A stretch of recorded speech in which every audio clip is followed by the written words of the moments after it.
El Ministerio Internacional presenta su programa Un Aliento de Vida.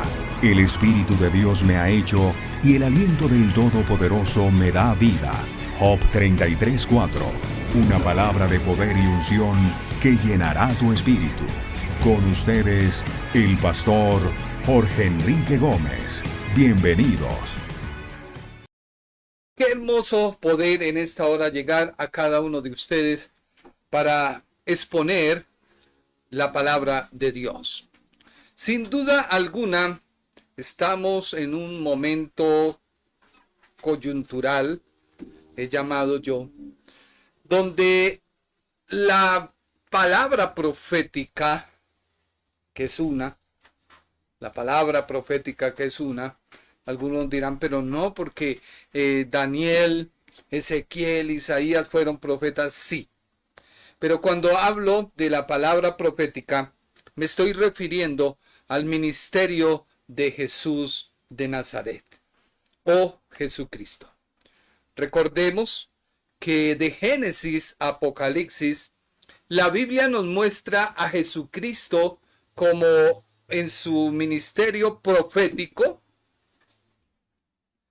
Esto va desde Adán hasta la muerte en la cruz. Luego vemos a Jesucristo en su ministerio como sumo sacerdote. Es un ministerio actual que se está moviendo en la iglesia. Y veremos a Jesucristo como rey. El rey que se sentará sobre el trono de David y reinará para siempre. Y esto sucederá en el milenio. Así que hoy estamos parados frente a una coyuntura profética. Y he querido hacer como un paréntesis dentro del estudio que hemos venido llevando en sistemático de Efesios, para hablarte de lo que está aconteciendo y lo que va a acontecer. La palabra profética es como cuando varios ríos que están recorriendo un país como Colombia, tenemos varios ríos principales, uno de ellos el Magdalena, otros afluentes, otros cauces, otras como nacimientos de agua, riachuelos, etcétera. Es la profecía.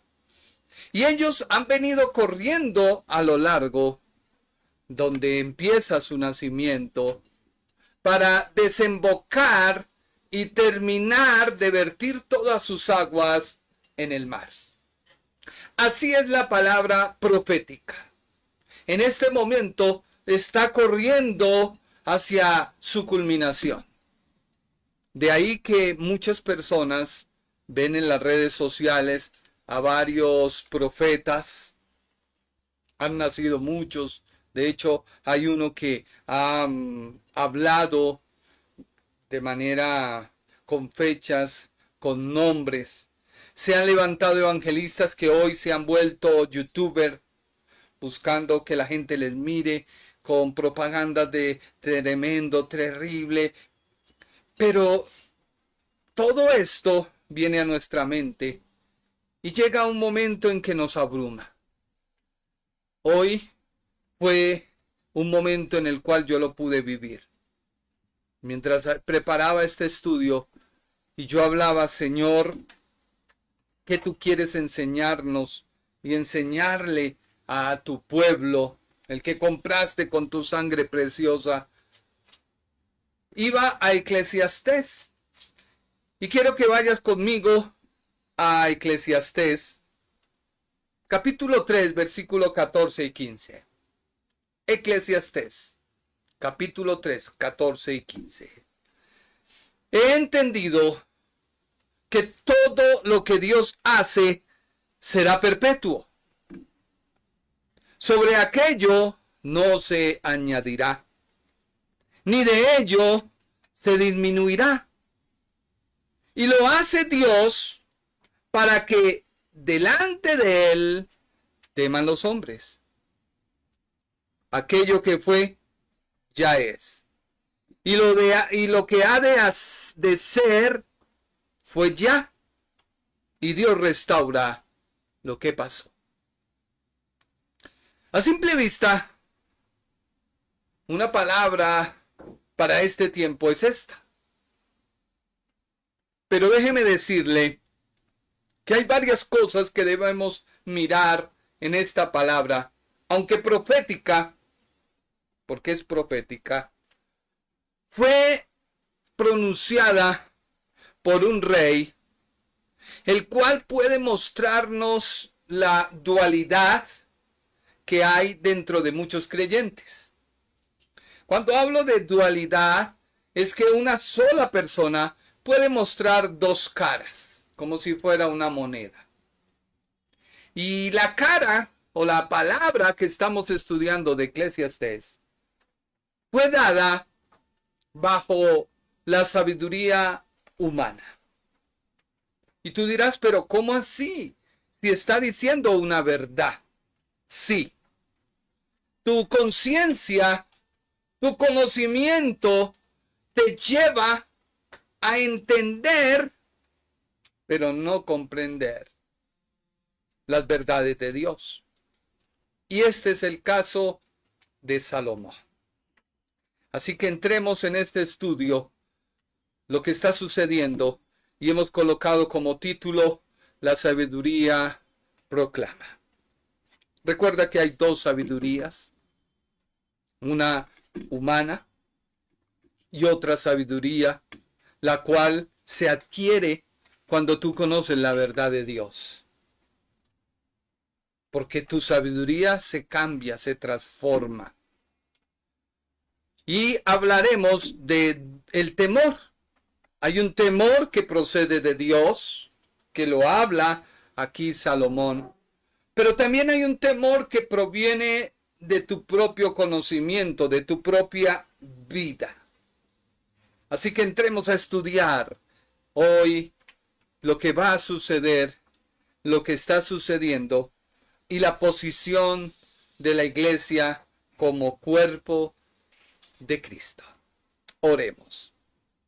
Padre Celestial, te damos gracias y no nos cansaremos de darte gracias porque tuyo es el conocimiento, la sabiduría y la revelación.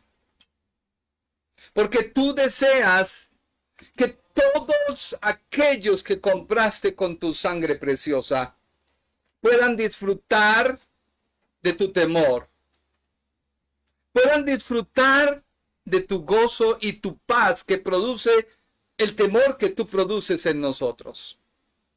No es un temor humillante de miedo como el mundo nos habla. No es esa clase de temor que tu misma palabra dice que al conocer a Jesucristo sale de nosotros. No.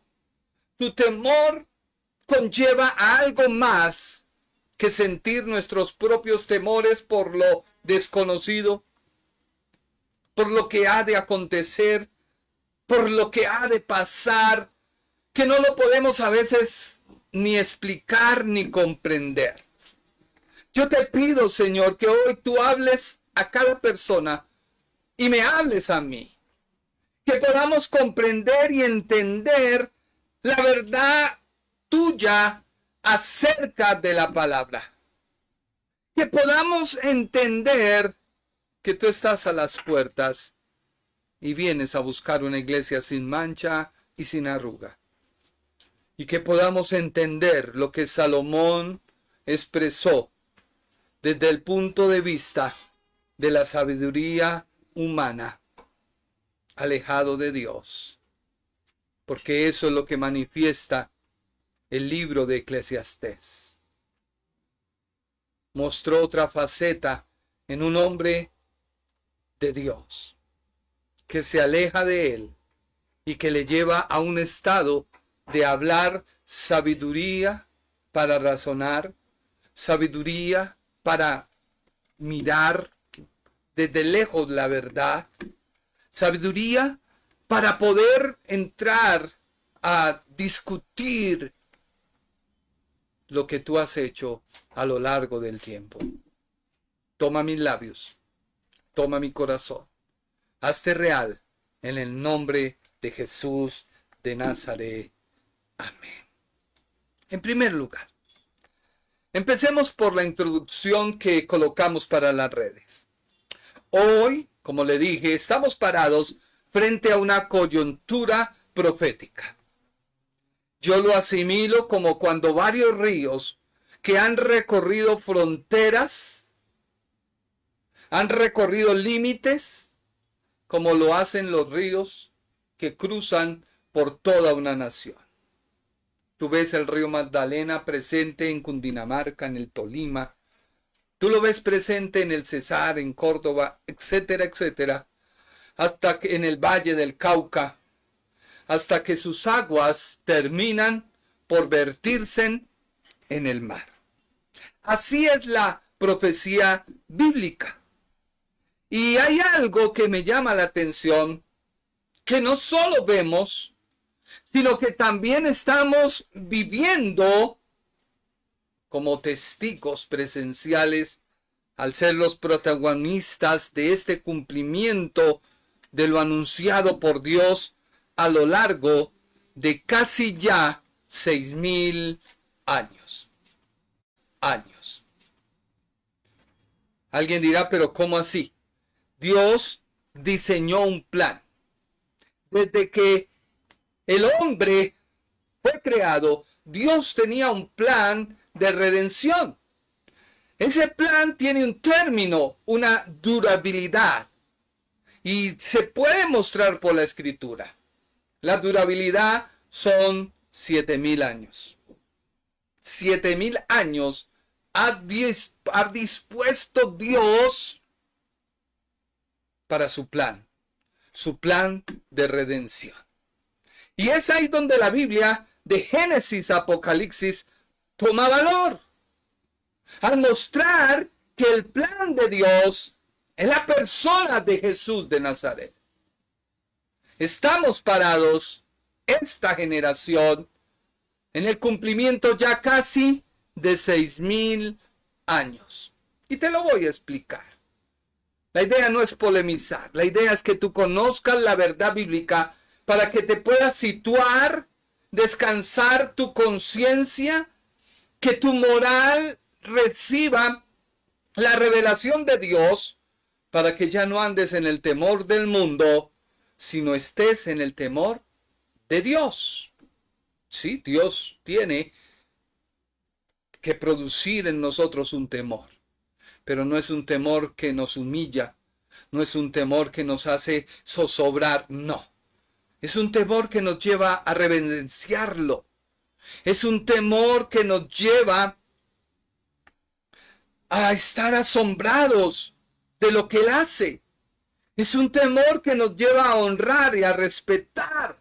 Y tú dirás, pero ¿de dónde saca este hombre estas cosas?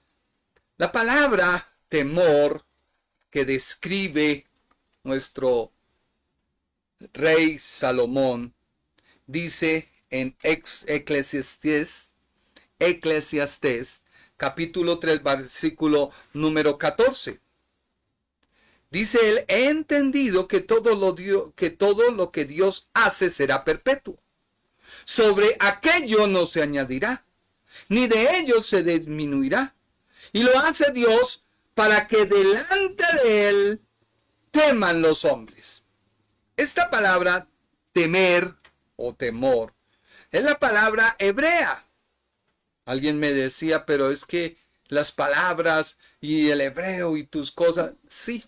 Tú debes conocer la raíz de la palabra para poder tener un panorama de interpretación, un panorama de traducción, qué es lo que Dios nos quiere enseñar. Así que esa palabra hebrea, yare o yaguay, que significa en primer lugar temer, que significa reverenciar, que significa tener miedo, que significa estar asombrado, reverenciar, honrar, respetar, causar asombro, quedar asombrado, o que inspira reverencia o temor asombroso a la piedad, y que invita el temor a la moral, que sea una moral reverencial. Esto es lo que Dios quiere que el hombre entienda de su palabra. No es que la palabra de Dios te dé moral. No. Dios en ningún momento ha dispuesto poner moral en el hombre, porque Dios es espíritu. Y aunque es una persona, es un espíritu. La moral nace cuando el hombre come del árbol del conocimiento del bien y del mal. Es en el hombre que se desarrolla la moral, no en Dios. Por eso Dios quiere que tú salgas de alimentarte, de comer continuamente del conocimiento del árbol del bien y del mal. Muchos cristianos quieren que uno les dé facetas de cómo comportarse. Muchos cristianos quieren que uno les dé pasos para ellos poder triunfar, poder restaurar su hogar, poder restaurar su vida, restaurar su economía. Y no critico las prédicas, pero lo que tú necesitas es comer del árbol de la vida.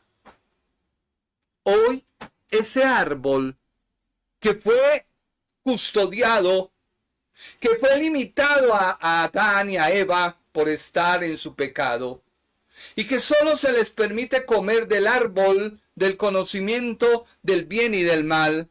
Hoy Dios, a través de la obra de la cruz, ha permitido que todo aquel que cree en Cristo tenga acceso al árbol del bien y del mal. Hoy Cristo es el árbol del bien y del mal. Así que, ¿tú de qué te alimentas? Dios da vida a tu espíritu y le da vida para que tú puedas decir, debo alimentarme de la palabra. Debo recibir la doctrina de la palabra. Debo recibir la gracia de Dios. No la gracia como muchos predican, la licencia para pecar, no. Porque si tú conoces a Cristo, Él te impide pecar. Porque su gracia produce en nosotros vida. Porque su gracia produce en nosotros una relación correcta y reverencial, directa con Dios. Porque su vida, la gracia manifestada en este tiempo, nos hace respetar a Dios, conocerle, amarle, disfrutarle. Cambia nuestra naturaleza caída por una naturaleza nueva. Le da vida a nuestro espíritu. Nos hace nuevas criaturas. Nos hace nacer del agua y del espíritu. Nos hace que ya no paguemos la deuda por el pecado, sino Cristo la paga por ti. Te da salud. Te da economía. Te da bienestar, gracia, gozo, paz. Eso produce la cruz del Calvario y muchas cosas más que si me extendiera, duraría una hora hablándote de la obra de la cruz. Pasamos de ser enemigos de Dios a ser sus amigos. Pasamos de ser un pueblo impío a ser una nación santa. Pasamos de andar vagando a ser sacerdotes, reyes de un Dios vivo. Pasamos a formar parte del cuerpo de Cristo. Pasamos a ser la nación santa, pueblo escogido, real sacerdocio de Dios. Eso hace la obra de la cruz. Así que la traducción apropiada la encontramos en Eclesiastés capítulo 3 versículo 14 y 15. Por favor, Nao. Eclesiastés 3, 14 y 15, que dice: sé que todo lo que Dios hace permanece para siempre. No se le puede añadir nada ni quitarle nada. Y Dios lo hace para que los hombres le teman. En otras palabras, puse en paréntesis, lo miren con reverencia. Lo reverencien y adoren sabiendo que Él existe. Queden asombrados y que inspira respeto. Y sigue el 15 diciendo, lo que ahora es, ya fue. Y lo que será, ya fue. Y Dios busca lo que pasó para que la historia se repita. Es interesante esta sabiduría que proclama Salomón. Y digo que es interesante porque si tú vas a Santiago, capítulo 1, versículo 17, la Biblia dice, toda buena dádiva y todo don perfecto desciende de lo alto, del Padre de las luces, en el cual no hay mudanza ni sombra de variación. Pero Salomón dijo una gran verdad en el versículo 15. Dios busca lo que pasó. Es como si Salomón dijera, hay un círculo donde empieza todo, hace su giro y vuelve a terminar. Y es cierto. Lo que Dios está haciendo a través de su plan, a través de lo largo de la historia. Vuelvo y te repito, estamos parados de los 7,000 años en los 6,000 y terminando. No están comenzando. Estamos terminando los 6,000 años que dura el plan de Dios. Tú dirás, pero ¿cómo este hombre me va a hablar así? Bueno, sigamos estudiando. Hechos capítulo 3, versículo 20 y 21 dice Dios lo siguiente. Hechos 3, 20 y 21. Y él envíe a Jesucristo, que os fue antes anunciado, a quien de cierto es necesario que el cielo reciba hasta los tiempos de la restauración de todas las cosas.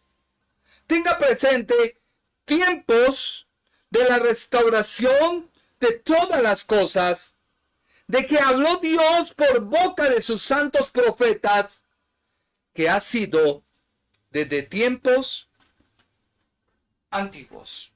¿Desde cuánto? Tiempos antiguos. ¿Pero qué busca? La restauración de todas las cosas. ¿Qué cosas? Porque ya estamos parados en 6,000 años de los 7,000 que Dios ha trazado con el tiempo de plazo para cumplir su plan. Y su plan es restaurar al hombre, y conjuntamente con la restauración del hombre vendrá la restauración de la tierra, donde Dios creará cielos nuevos y tierra nueva. Si tú lees Génesis, empieza Dios a hablar de la creación de la tierra. Y termina Apocalipsis diciendo que Dios va a crear un cielo y una tierra nueva. O sea, pareciera que volvemos al mismo punto de partida. Y eso lo dijo Salomón hablando con sabiduría. Podemos decir que el plan de Dios dura 7 días, entre los cuales nosotros estamos parados en 6 días. ¿De dónde me baso para hablarte de que Dios habla de días o de años? Pues esto nos lo dice la Biblia en Pedro, segunda de Pedro, capítulo número, pero me adelanto mucho, no, devolvámonos, en Pedro. Pedro escribe y dice que para Dios un día es como 1,000 años, 1,000 años como un día. ¿Por qué hablamos de 7 días o 7,000 años? Porque bíblicamente e históricamente ya han pasado 2,000 años del trato de Dios con los gentiles. 2,000 años del trato de Dios con los judíos. Y estamos viviendo el final de los 2,000 años del trato de Dios con la iglesia. Eso lo explica el apóstol Pablo. Si me pongo a detener, me quedaría mucho tiempo. Pablo, el apóstol, nos habla acerca de gentiles, judíos y la iglesia. Cada grupo 2000 años Dios ha venido con su plan desarrollándolo a través de toda la humanidad, desde Adán hasta nuestros días. De hecho, el apóstol en Romanos capítulo 5 habla acerca de ello, que unos fueron juzgados desde Adán hasta Moisés de una manera, y de Moisés hasta Cristo de otra, y de Cristo a nuestros días de otra manera. Pero todo no es que hayan varios planes, es solo un plan. Dice la Biblia en Efesios capítulo 1, versículo 10. Efesios 1:10. Dice la Biblia, de reunir todas las cosas en Cristo. Recuerda que Hechos nos dice que Dios va a restaurar todas las cosas. Que las cosas fueron anunciadas por los profetas desde mucho tiempo antiguo.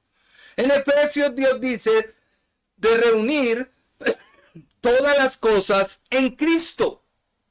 En la dispensación del cumplimiento de los tiempos, así las que están en los cielos como las que están en la tierra. Así que la profecía tiene a lo largo de la historia un cumplimiento. La profecía a lo largo tiene un cumplimiento.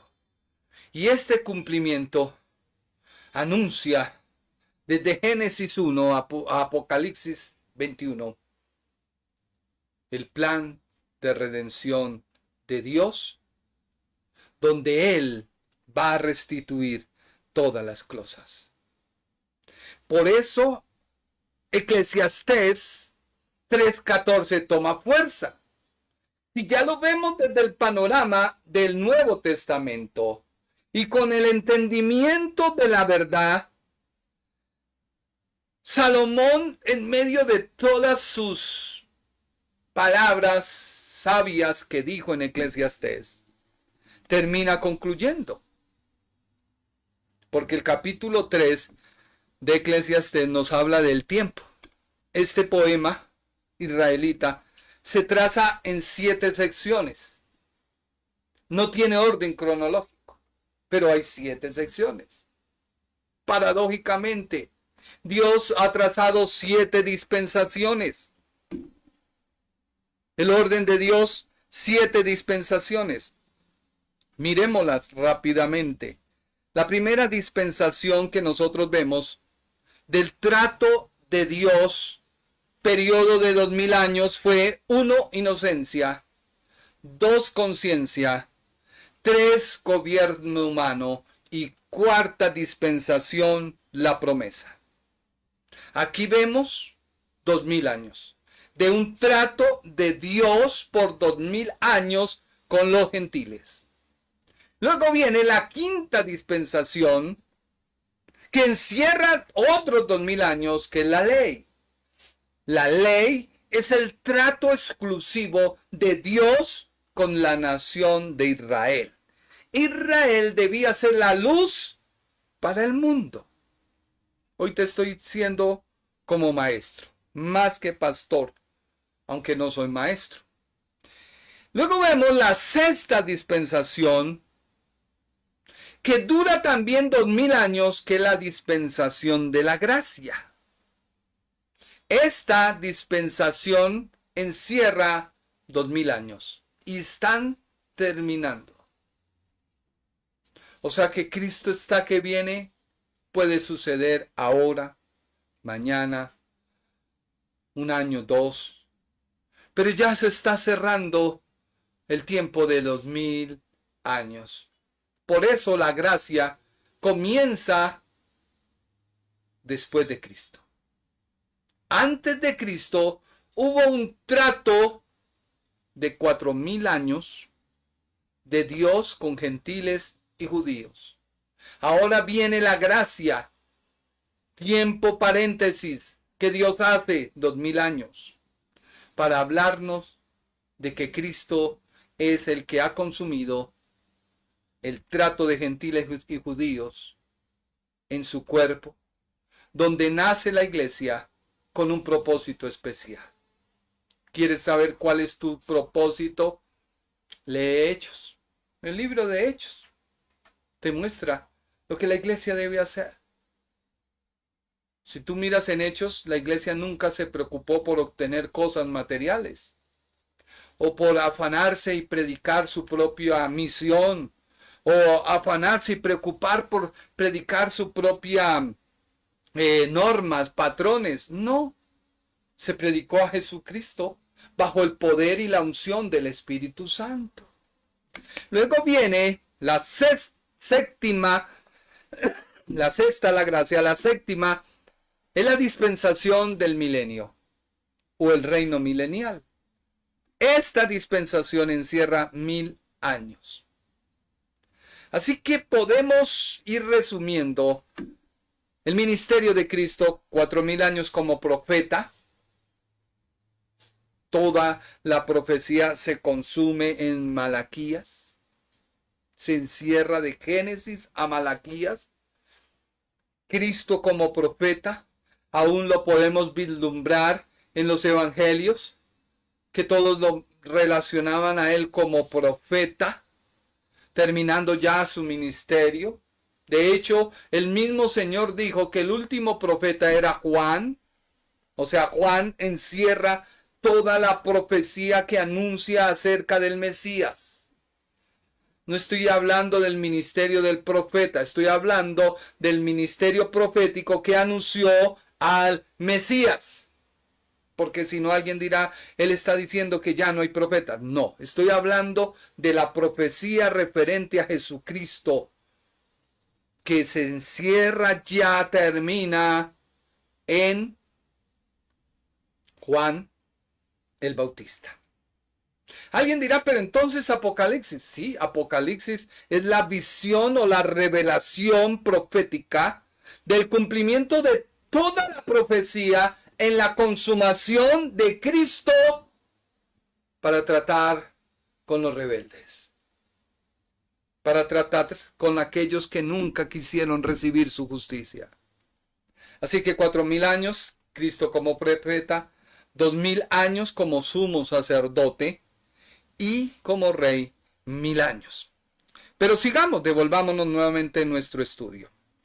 Entonces, vengo diciendo que Salomón escribe Eclesiastés capítulo 3 bajo un panorama de sabiduría humana. ¿Por qué?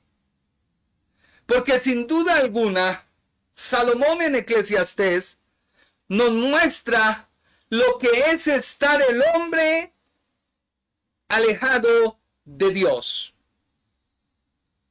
Y esto le puede suceder hoy a muchos cristianos, que hubo un tiempo en que vivía en gozo, en paz, en felicidad, pero por X o Y circunstancia está terminando en una tibieza, tiene sus ropas manchadas por el pecado, cree que la gracia es la licencia para pecar y hacer y deshacer, porque igualmente Cristo murió por él, pero estamos totalmente equivocados porque quizás no ha conocido la gracia. Eclesiastés es como un hombre que han llamado teólogo de la calle, que sí tiene mucho conocimiento, pero su conocimiento es la misma sabiduría que muestra el rey Salomón. ¿Por qué? Porque vemos las dos facetas de Salomón. Yo digo que el estar en Dios lo muestra Proverbios. Proverbios te muestra la sabiduría que te acerca a Dios. La sabiduría bajo el temor de Dios. La sabiduría que tiene su origen en Dios.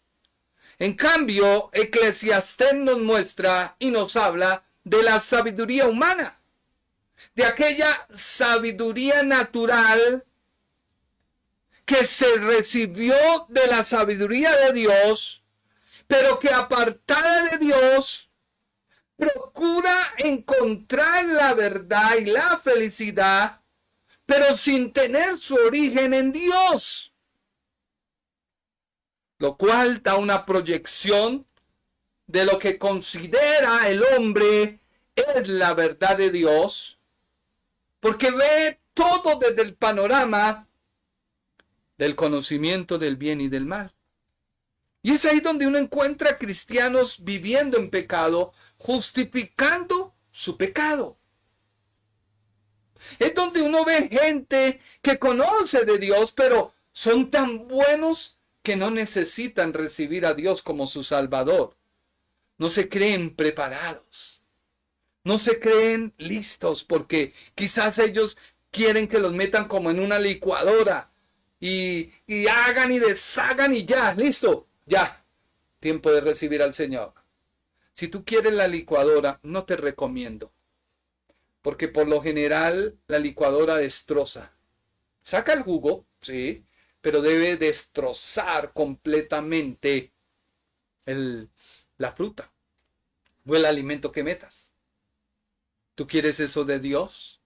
Yo te recomiendo que no. Yo te recomiendo que más bien recibas al Señor y dejes tu pensamiento de que no estoy preparado, Dios y Él somos cachas, el man, bacano ese man, como hoy vemos a un ex sacerdote que el man es bacano. No. Es paradójico que tanto Proverbios como Eclesiastés fueran escritos por Salomón. Proverbios durante la primera parte de su reinado, cuando anduvo con Dios. Eclesiastés fue escrito durante la última parte de su reinado, cuando el pecado lo había separado de su Creador. Cuando había dejado al Dios verdadero por buscar satisfacción. Y eso le pasa a mucho creyente. Hermano, deme la fórmula para progresar económicamente, hermano. ¿Cuál fórmula? No hay fórmulas. Pueden que haya, sí, bajo el razonamiento humano, pero esas fórmulas terminarán alejándote de Dios. Y puedes que hagas tu dinero, porque algo que vemos es que Salomón no perdió su dinero. Salomón no perdió su esplendor. Mucha gente asocia que el apartarse de Dios conlleva muchas cosas malas. Más bien las decisiones que tú tomas apartado de Dios te llevan a esa condición. Pero Salomón no terminó pobre. Proverbios se oye de sus labios con una nota de gozo, de contentamiento, cuando él medita en las bendiciones de la sabiduría divina. En cambio, Eclesiastés da una nota de tristeza, desaliento, perplejidad, al ver el fracaso de la sabiduría natural. Y esa sabiduría para resolver los problemas humanos y obtener la felicidad perfecta.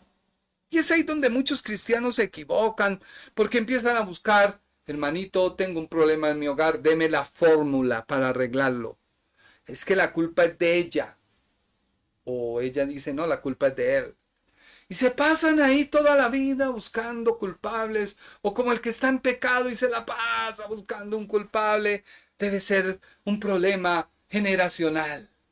Sí, venga, medito. Y encuentra a un baboso que le dice, sí, hermano, es que esas cosas generacionales son tremendas, hermano. Venga, yo le voy a dictar un cursito para que vayas saliendo. No, tú necesitas conocer a Jesucristo.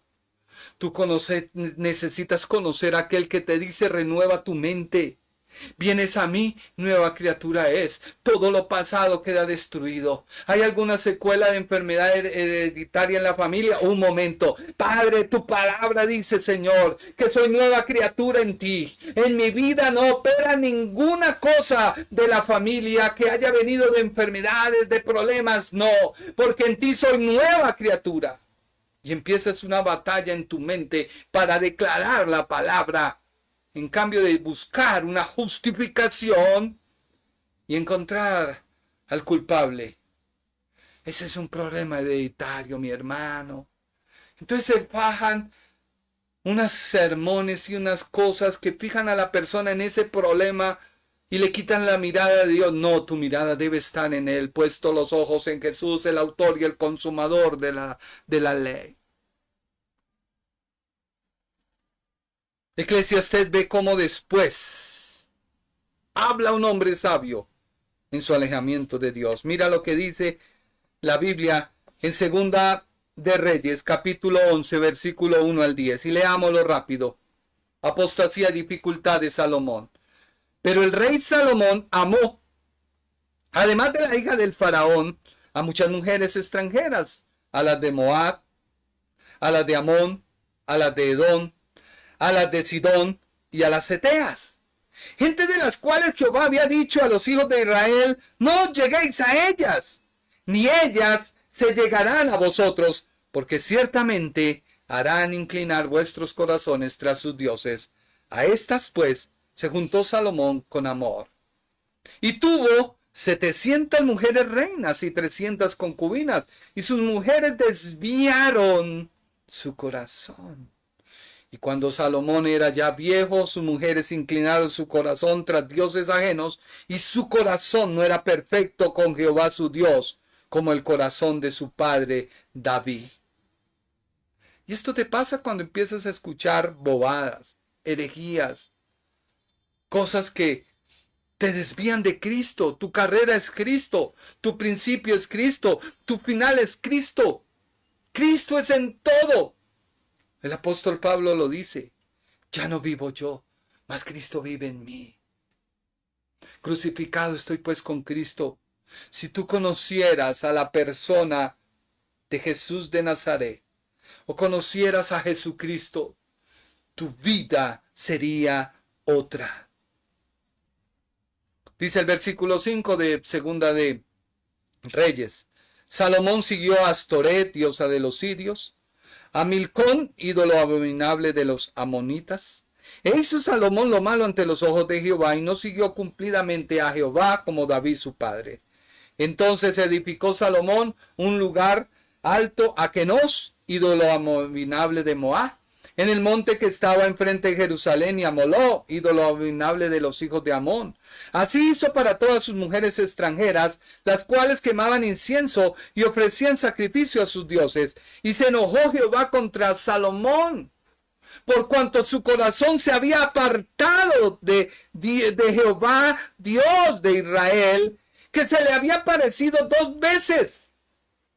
Y le había mandado acerca de esto, que no siguiera a dioses ajenos, mas él no guardó lo que le mandó Jehová. Jehová se aparta de Dios, ya uno obtuvo sus riquezas y sabiduría. Pues eso no lo muestra Eclesiastés. Teniendo estas, comenzó su investigación de la verdad, de la felicidad aparte de Dios. ¿Cuántos creyentes están en esta situación? Tratando de investigar la verdad. ¿Será que lo que dijo el profeta este 8 de abril cambia el mundo? Pues todos los días cambia el mundo, mi hermano. Ayer fue un día, hoy es otro. Hoy está terminando mañana será otro. No entiendo por qué le vas a poner tanto ahínco. Ay, es que la profecía, sí, la profecía tiene un curso, pero es que tú estás por encima de la profecía. Y estás encima porque Cristo es tu esposo. Porque Cristo es tu cabeza y tú eres el cuerpo. Y si Él cumplió la profecía para hacernos libres de la profecía, ¿por qué tú tienes que entrar a investigar con zozobra y temor, pánico y asombro? Dios mío, tú ya vienes. No, debería de haber regocijo. Debería de haber alegría. Así que el resultado de esta investigación se expresa en la repetida frase: todo es vanidad. Todo. Salomón dijo: vanidad de vanidades, todo es vanidad. Aquí la vanidad significa vacuidad, indignidad sin ningún valor. O sea, Salomón perdió la esencia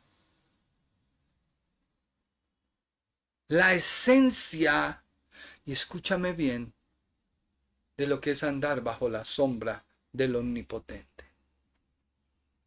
Es como aquel pollito que se sale de la cobertura que presta la gallina con sus alas para cubrirle. Y está en un tremendo aguacero y el pollito se sale porque él cree que puede sobreponerse a la lluvia. Y déjame decirte que no. Salomón aprendió la siguiente verdad que resume el tema de su libro. Sin la bendición de Dios, la sabiduría, la posición y las riquezas no satisfacen. Antes, por el contrario, traen fatiga y decepción. Y esto le ha pasado a mucho creyente que ha buscado la fórmula para hacer crecer su economía. Y le enseñan una serie de triquiñuelas y sí puede funcionar. Pero cuando él ve, dice, esto no me sirve. Entonces ya no va el domingo a la iglesia. Entonces ya no lee la palabra. Entonces ya no hace cosas porque obtuvo lo que se propuso. El libro de Eclesiastés vemos cómo el autor se pone a considerar una tras otra los objetos en que el hombre fija su deseo, es decir, la alegría, el placer, el trabajo, la adquisición de riquezas o de conocimientos, y halla que todo debajo del sol, otra palabra, incluso las cosas buenas y sabias en sí misma, acaban en vanidad y aflicción de espíritu. La frase bajo del sol quiere decir todo cuanto el hombre del mundo busca en esta vida presente, aquí abajo, sin tener en cuenta su fin a causa de la muerte ni la presencia de Dios, trae insatisfacción. Por eso él en medio de todo dijo en Eclesiastés 3, 14 y 15, he entendido que todo lo que Dios hace será perpetuo. O sea, él se puso a meditar en el orden que Dios da y los principios que se han establecido. El sol sale de día, la luna sale de noche. ¿La ciencia ha podido modificar o cambiar este principio? No. A mi hijo le hicieron un experimento de colocar un frijol en la oscuridad, de colocar un frijol donde le diera luz y de colocar un frijol donde le diera medio luz. El resultado fue que el frijol en la oscuridad creció rápido, se desarrolló rápido, pero era tan debilucho y pálido que él se notaba que trataba como de buscar algo de nutrientes que solo da el sol. ¿Sabías tú? La vitamina E. Y el frijol que puso hacia medio la sombra no creció tan debilucho, tan pálido, pero sí creció a menos tamaño. En cambio, el que puso al sol creció con un follaje duro, con un follaje grande, con una vitalidad. Así que Salomón dice, en medio de toda su sabiduría humana, después de haber conocido al Dios, de haberse apartado, dijo, todo lo que él hace es perfecto, es perpetuo. No puedo añadirle, no puedo disminuir nada. Lo que hace es para que los hombres le teman. O sea, para que el hombre se admire. ¿Cuánta gente científica dice ser atea y estudia la creación de Dios? Es algo abrumador, ¿sí o no? Yo no creo en Dios, pero estudio lo que Dios creó y termino por concluir que Dios lo creó. Porque nadie puede ver el desarrollo. Se descubrió que el ADN trae una codificación que codifica y una que no codifica. Y se descubrió que ha venido mutando. Y la Biblia lo ha hablado.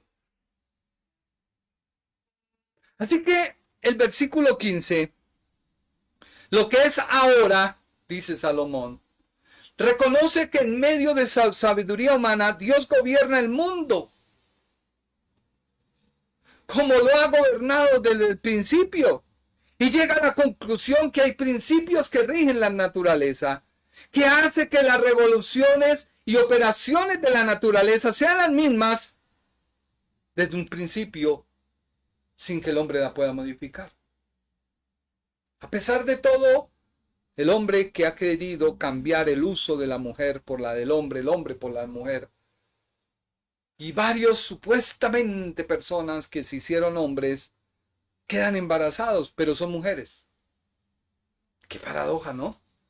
Los principios de Dios no se pueden cambiar. El hombre engendra, la mujer concibe. No se puede cambiar, a menos así tú creas en tu sabiduría que lo lograste, porque aparentemente en tu sabiduría tú crees que eres un tonto. Él va escribiendo, Salomón, que el plan de Dios se refleja en todo lo escritural. Porque muchos consideran que el plan de Dios se ha modificado. Y a veces uno como pastor comete ese error. Dios trató con Adán. No, Dios trata de la misma manera desde Génesis hasta Apocalipsis con la raza humana. Y eso se puede ver en el inicio de una dispensación y terminando la dispensación. Inicia una dispensación, termina la otra. Pero todo conlleva a mostrar Dios un plan. Siempre Dios lo ha mostrado por donde tú lo quieras ver. Te resumo las dispensaciones, son 7. Las fiestas que celebran los judíos son 7. Son 7 días la creación. Son 7 o 7,000 años el plan de Dios.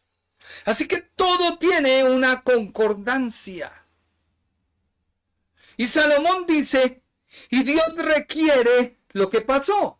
Y es interesante, eso está en el versículo 15, esta parte, lo que pasó, porque Salomón en su sabiduría humana está diciendo que Dios puede regresar nuevamente en su orden apropiado las cosas.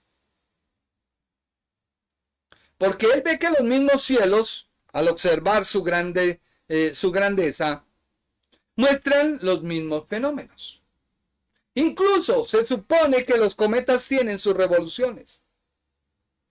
De hecho, en abril hay uno denominado el Diablo, que dicen que va a pasar tan cerca de la Tierra que podrá pasar algo. Eso dicen. Lo mismo que el eclipse. Pero algo que tú debes entender es que no estás bajo temor. No el temor del mundo. Porque tu vida no se sostiene por lo que pase o por lo que no pase.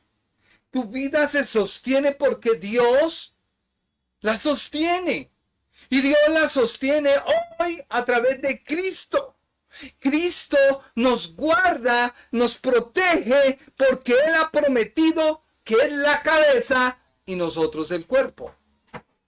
¿Qué cabeza o en qué cabeza cabe que cerrando los ojos, los sentidos y lo que sea, alguien puede vulnerar tu cuerpo y tú no haces nada, o por lo menos tu cerebro no hace nada? Pues déjeme decirle que esto es una gran mentira. Si tú te golpeas un dedo, inmediatamente tu cerebro ordena a esa parte del dolor crear un adormeciente, crear una especie, como dijéramos, de, se me olvida la palabra, que pueda causar que el dolor se aminore. Si una parte tú cortas de tu cuerpo, inmediatamente tu cerebro, la cabeza, envía órdenes para que empiece a haber una restitución. ¿Cómo entonces la gente va a creer que Dios va a hacer cosas con la iglesia y a meterla en cosas cuando no es el trato para la iglesia?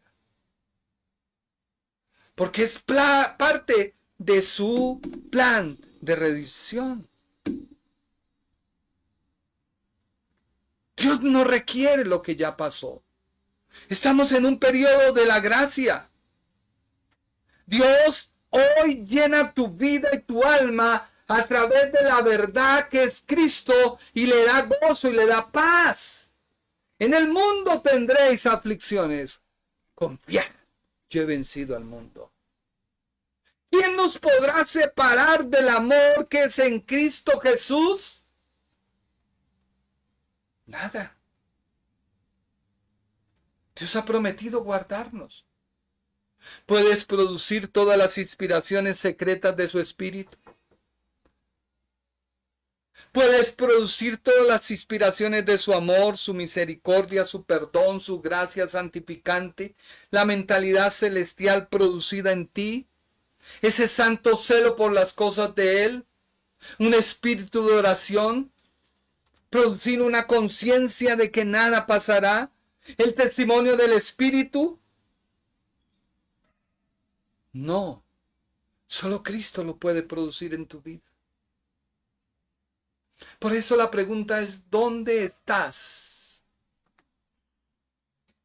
Dios requiere lo que pasó para mostrar en tu presente lo que Él ha hecho en ti. No como Salomón lo presenta. No. El escritor en todo el capítulo 3 nos habla de un tiempo, un momento para todo, y se describen las acciones propias del tiempo del ser humano. En los momentos más significativos de su existencia ante el nacimiento y la muerte, Eclesiastés 3:2, en las 14 dinas antitéticas, que aparece una serie de operaciones con una absoluta regularidad formal, no tiene un orden cronológico.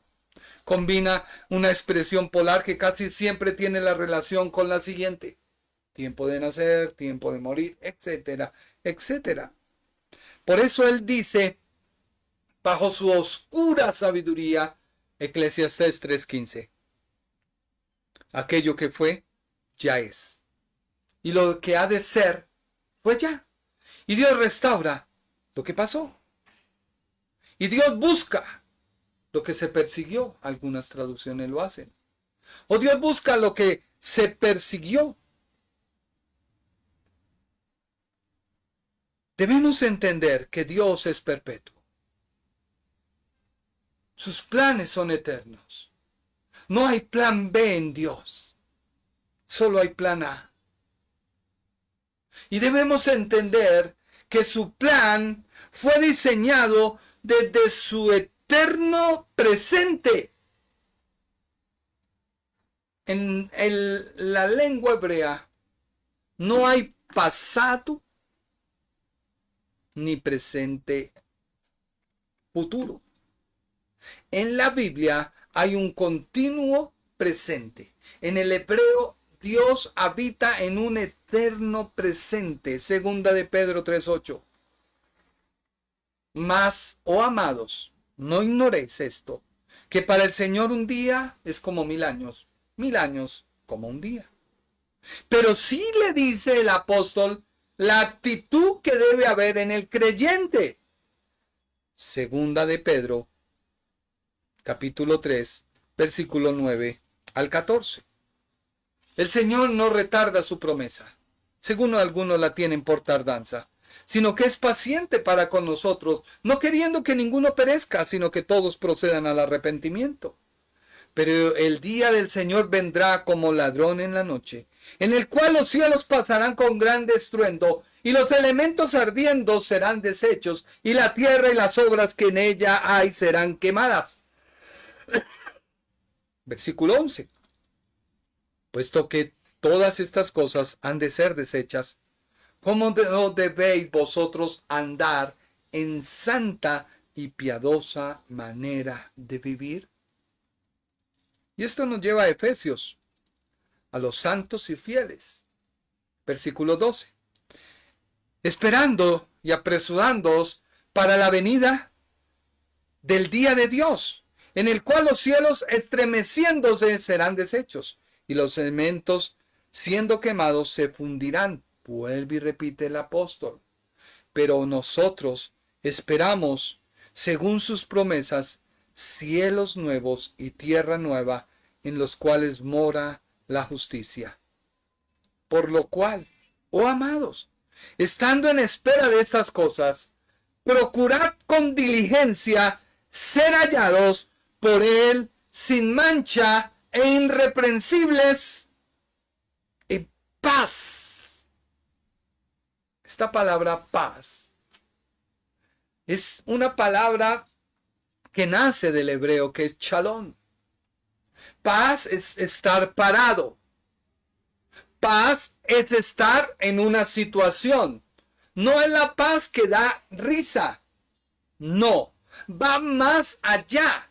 La paz que Dios da es estar fundido en Él bajo una nueva posición en la cual Él te protege como la gallina que coge debajo de sus alas a los pollitos.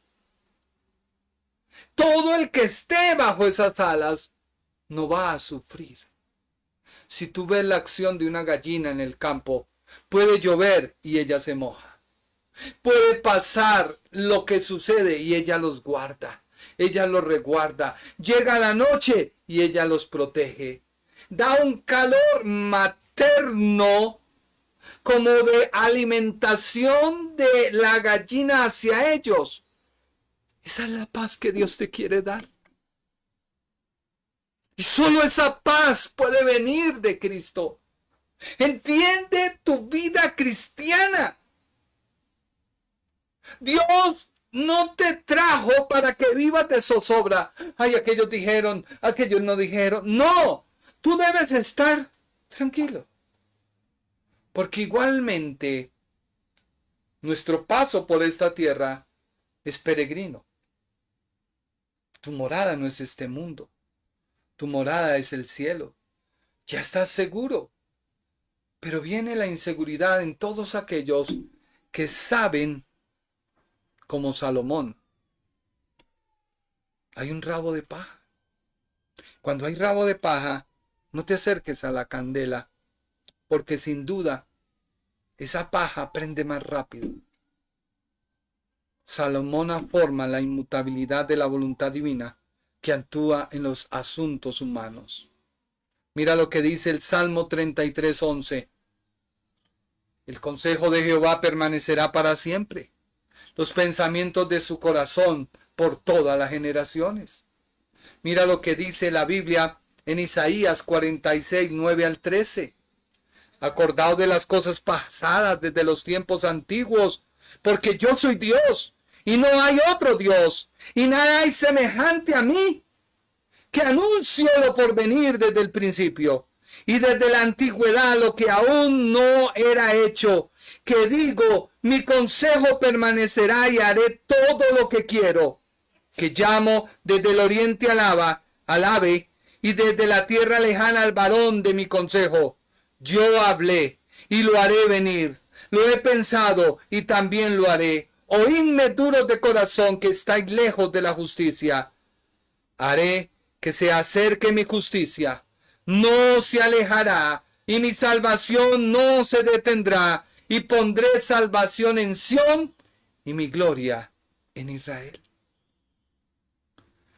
Los planes perpetuos de Dios anuncian al hombre sus propósitos y le invita al hombre que tema a Dios. Vuelvo y te digo, este temor no es de miedo, no es de zozobra, no, es un temor de asombro. Podrán pasar cosas, podrán caer a tu lado témpanos de hielo. Sí, pero a ti no te toca. Pero has vencido esa incredulidad en la confianza de la Escritura. Has vencido como cuando pasó lo del COVID. Muchos eran, ay hermanito, como un día me encontré a un compañero de instituto bañándose en una piscina y yo, hermano, pero dijo, no he vuelto a la iglesia, hermano, no sé si me pueda contagiar. Y yo le dije, acá, dijo, no, acá hay medidas. Yo le dije, qué vano eres. Qué vano eres. Y así pensamos. No. Dios te invita a que tengas un temor de asombro, un temor reverente, un temor que te inspira a reverenciarlo y decir, en Él está mi confianza. Mira lo que dice Deuteronomio 4:10. Voy terminando. El día que estuve delante de Jehová tu Dios en Horeb, cuando Jehová me dijo, reúne al pueblo para que yo les haga oír mis palabras, las cuales aprenderán para temerme todos los días que vivieren sobre la tierra, y las enseñaréis a tus hijos. Dios habla para que tú te asombres, que así parezcas tú como la cabeza de un alfiler caída en una gran torta. Se pierde, ¿sí o no? Dios te guardará. Deuteronomio 6:5 dice, y amarás a Jehová tu Dios de todo tu corazón y de toda tu alma y con todas tus fuerzas. Este temor nos lleva a conocer que Él es nuestro protector. Este temor te lleva a despertar en tu intelecto la reverencia hacia Dios. Esto es lo que debe despertar la gracia de Dios. Si la conoces como es, si Cristo se ha manifestado a tu vida, se debe despertar en ti un temor reverente basado en tu intelecto que conoce bien los atributos divinos de Él obrando a tu favor. El Salmo 43 dice, puso luego en mi boca cántico nuevo, alabanza a nuestro Dios. Verán estos muchos y temerán y confiarán en Jehová. Salmo 64:9 dice, entonces temerán todos los hombres y anunciarán la obra de Dios y entenderán sus hechos. Dios siempre da a conocer su plan y la forma en que su voluntad divina obra en la tierra. Isaías 45:17 y 18 dice, Israel será salvo en Jehová con salvación eterna. No os avergoncéis ni os afrentéis por todos los siglos. Porque así dijo Jehová que creó los cielos. Él es Dios, el que formó la tierra, el que al que la hizo y la compuso. No la creó en vano, para que fueses habitada la creó. Yo Jehová, y no hay otro.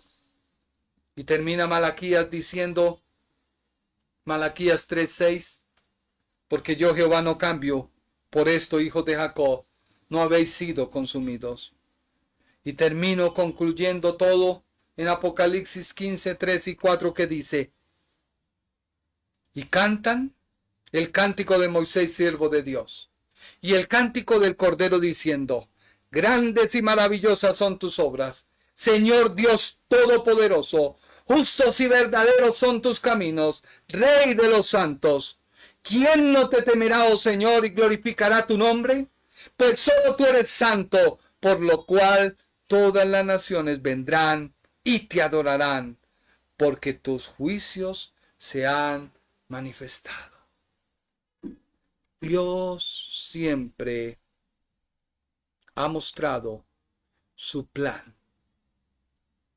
Y en medio de la confusión, Salomón dijo, he entendido que todo lo que Dios hace es perpetuo, y sobre esto no se añadirá, ni de esto se disminuirá, y lo hace Dios para que delante de él teman los hombres. Y déjame decirte que esta es la introducción de ese estudio de Eclesiastés, capítulo 3, 14 y 15. ¿Qué quiero decirte por último? No te dejes asombrar por lo que digan o no digan, por lo que pase o no pase. Si el cometa choca la Tierra, déjame decirte que todo está en control. Si este eclipse cambiará la Tierra o no la cambiará, Dios está en control. Y digo Dios está en control sobre la iglesia. Mucha gente dice, si Dios está en control, ¿por qué la gente muere? ¿Por qué los niños mueren? ¿Por qué hay tanta desgracia? Precisamente el hombre se aleja y ese es el fruto del resultado del estar alejado de Dios. Que una persona alejada de Dios no es conocida por Él. Ni siquiera su oración es oída. No te confundas. que tú eres muy bueno. Y oras o rezas o haces... No, Dios no te escucha. Dios no oye a los pecadores. Pero si tú estás en Cristo, estás escondido en Él, estás bajo tu paz, la paz de Él, estás bajo su asombro, el asombro de Él, estás bajo su protección, la protección de Él, nada pasará. ¿Tienes esa convicción? Si no es así, yo te invito a que tú bajes tu cabeza y le digas, Señor, hazme entender la obra de la cruz. Hazme entender lo que tú hiciste al morir en esa cruz. A veces no lo he entendido. A veces no he comprendido el alcance de la cruz. De esa muerte que tú tuviste por mis pecados. Que tú pagaste un precio por mí. Que me liberaste del poder del diablo, de las tinieblas. Y me colocaste en el reino de tu Hijo amado. Señor, hazme comprender y entender a mi vida que estar bajo tus alas, bajo tu abrigo y bajo tu protección debe crear en mí seguridad. Que toda zozobra, angustia que haya en mi vida se va porque no es tuya. Eso no lo recibí yo en la cruz. Eso es lo que hay en mi vida acerca del conocimiento del bien y del mal que poseo, el cual quiero que tú destruyas, porque quiero empezar a comer del árbol de la vida. Quiero empezar a comer de tu palabra. Quiero empezar a comer de tu verdad. Quiero comenzar a comer de la confianza que tú produces en todos aquellos que han puesto tu esperanza en ti. Por eso, Señor, en esta hora me humillo. Te pido que arranques de mi vida toda incredulidad, toda sombra de naturaleza caída, que no me haya permitido entender lo que es ahora vivir en Cristo, tener una nueva naturaleza, tener una nueva posición, tener una nueva convicción, tener a tu Espíritu Santo en mí. A veces lo vemos, lo decimos y no logramos comprender la profundidad de que el Espíritu Santo habita en nosotros, porque creemos que todo lo que ven nuestros ojos, la parte almática es el todo. Padre, por favor, sella esta palabra y haz que esta palabra cambie a muchas personas, Señor. Que dejen su zozobra, que dejen su angustia, que dejen su correr en el día a día y se detengan a decir: necesito a Cristo, necesito valorar la obra de la cruz en mi vida y llegar a comprender lo ancho y lo profundo que es estar en ti. Oh Padre, te doy la gloria y la honra y te pido, Señor, que cada persona que me escuche, tu Santo Espíritu le convenza de que estamos ya en el último tiempo, la última milla, el último segundo, suspiro, porque tú vienes por nosotros, pero que podamos estar preparados y listos con nuestras lámparas encendidas y que no nos pase como aquellas vírgenes insensatas, imprudentes, que tenían aceite pero no de sobra, no tenían el suficiente reserva de aceite para esperar la llegada del esposo. Fue anunciada, todas prendieron sus lámparas, pero se dieron cuenta que su luz iba disminuyendo y no había reserva. Y el esposo, si llegaba, ellas no alcanzaban a alumbrar su camino para ir en búsqueda de él. Pero vieron que otras estaban cargando sus lámparas, que tenían un depósito de reserva, y acudieron a buscar. Pero ellas le dijeron: no podemos darte, porque si te damos, nosotras quedaríamos sin la reserva que se necesita, porque se nos anunció, no ha llegado, pero nosotras, siendo prudentes, hemos provisto de aceite y de reserva, porque si aún no llega el esposo, nuestras lámparas no se pueden apagar. Y es cuando Jesucristo dijo: id, comprad a los que venden. O sea, id de adquirir el conocimiento que te da la reserva espiritual, para que cuando venga nuestro Señor, nos halle despiertos, velando y preparados. Iglesia, no es tiempo de vivir bajo el temor del mundo. Es tiempo de que vivamos bajo el temor de Dios. Que Dios te bendiga y que Dios te guarde. El Ministerio Internacional presentó su programa Un Aliento de Vida. Venid a mí los que estáis trabajados y cargados, y yo os haré descansar. Mateo 11:28. Un aliento de vida. Una palabra de poder y unción que llenará tu espíritu.